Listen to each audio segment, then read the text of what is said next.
Ebben a ez az első rész, és most nyitogatás lesz.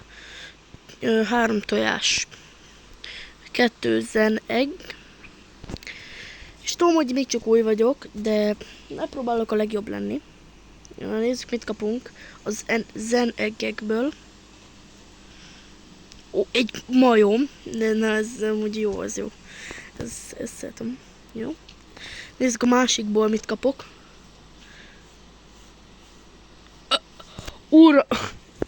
Na, ez is rohadt jó szerintem. Ja, és hát nekem tetszik. És jön a legnagyobb durálás, egy mitikáleg. Ebben nem kaptam valami jót. Na mindegy, mára ennyi volt.